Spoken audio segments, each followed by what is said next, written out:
I love dog books, and this is a fun one. This is the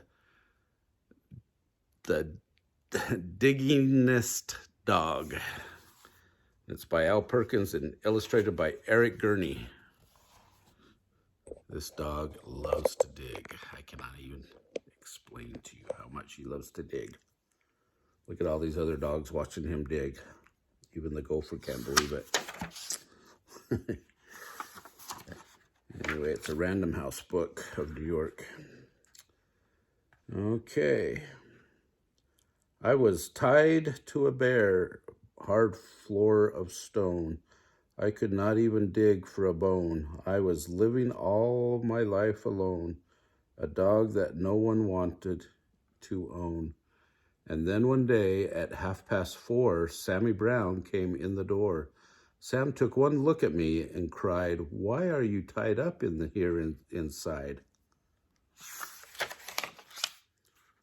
I've always wanted a dog like you, so I'll tell you what to do. I'm going to do. I'll take you out to the farm with me. You'll play outdoors where you should be. I felt as happy as a pup when Sam paid the man and picked me up. He rubbed my ears. He scratched my head. I think I'll call you Duke, he said. We know a dog named Duke. We do. Sam gave me a collar. He gave me a lead. He left that shop at tremendous speed. We went a long way out of town. We came to the farm of Sammy Brown. It was the nicest place I'd ever seen. A pretty white house in a field of green. And in the shade of the apple tree, a special doghouse just for me. Do you see it right there? Next morning, while Sam did his chores, he let me run and play outdoors. I'd never played outdoors before. I'd always lived on that hard floor. I'd never run on the nice soft ground. Now I barked with joy as I ran around. Sam looked at me and scratched his head. "Duke, you need some friends," he said. He blew his whistle, he blew a blast, and many dogs came running fast. I'd never met a dog before. Now I was meeting 6 or more. They walked around and looked at me. They looked at me over carefully. Then at last I heard them say, "He's one of us. He'll be okay." One dog who wasn't very big suddenly began to dig. The others started digging too, but that was something I could not do. I'd never learned to dig in that store. How could I on that hard stone floor? I tried to dig, but alas, I couldn't. I wiggled my paws just wouldn't. I fell on my ear. I fell on my face. I fell myself all over the place.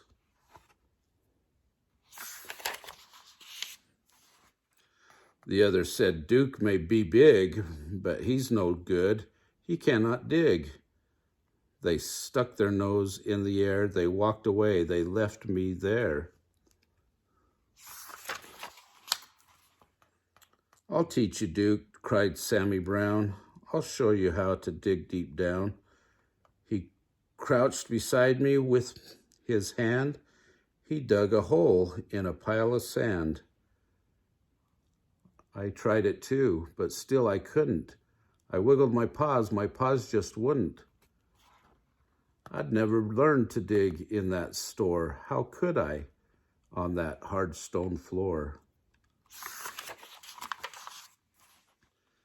Sammy sighed. I almost cried. My eyes and nose were full of dirt. My paws and claws and elbows hurt. I had pain across my back. I knew I'd never get the knack. Sam felt sad and I felt bad, and only I could make him glad. We both knew I'd never get it right. Sam and I couldn't sleep that night. So when the sun rose in the sky, I thought I'd give it one more try. I wiggled one paw, I saw it could. I wiggled the others, and I saw it would. I could dig with my paws, I could dig with my claws. I felt no pain across my back. I knew at last I had the knack. Sammy Brown looked out at me, and he saw me digging happily. Good for you, Duke, Sammy cried. I knew you'd do it if you tried, so I dug farther, I dug faster. I dug and dug to please my master.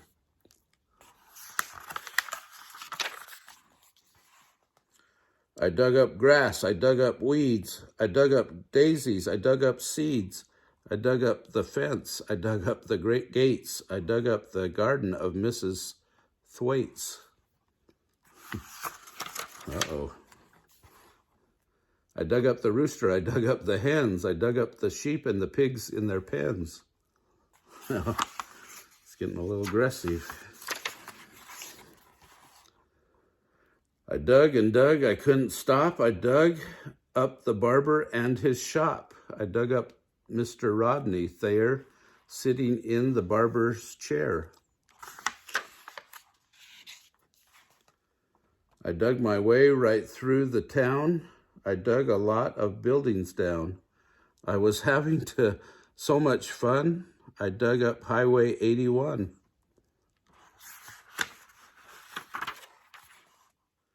I came to a hill, I dug to the top, but all of a sudden I had to stop. Right in front of me, looking down, there stood my master, Sammy Brown. Sam didn't smile or pat my head. He only glared at me and said, I'm sending you back to the animal store. They'll tie you to that hard stone floor and you'll never, never dig anymore. I couldn't run, I couldn't hide. Dogs came at me from every side, and then suddenly I knew there was just one thing for me to do. I ran away from Sammy Brown. I dug a hole that went straight down. I left him standing up on top and dug and dug and didn't stop.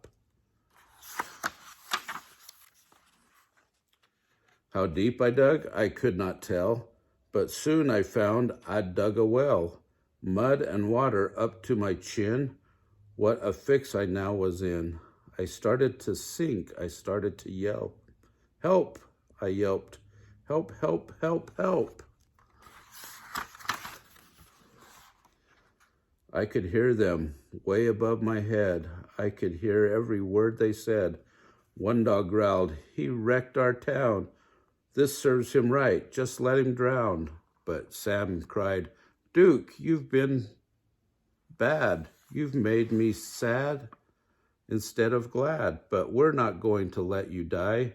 We'll get you out. At least we'll try. Then at last I heard him shout, maybe we can pull you out. Slowly, slowly down they came, each dog part of a long dog chain. I reached up, I touched a nose, I felt them lift me by my toes. Slowly, slowly, bit by bit, they dragged me up out of the pit.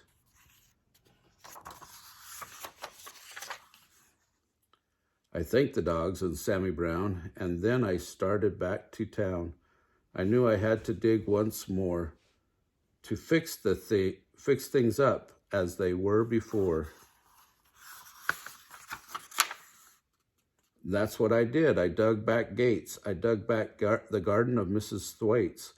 I dug back the roosters and the hens. I dug back all the pigs and their pens. I dug all day, and in the summer sun, I dug back Highway 81. I dug back everything in town. everything that I'd knocked down.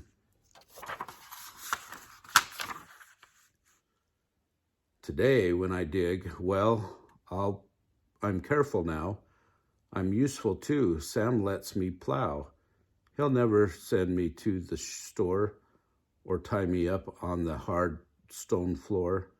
My dog friends watch and wonder why they can't dig as well as I.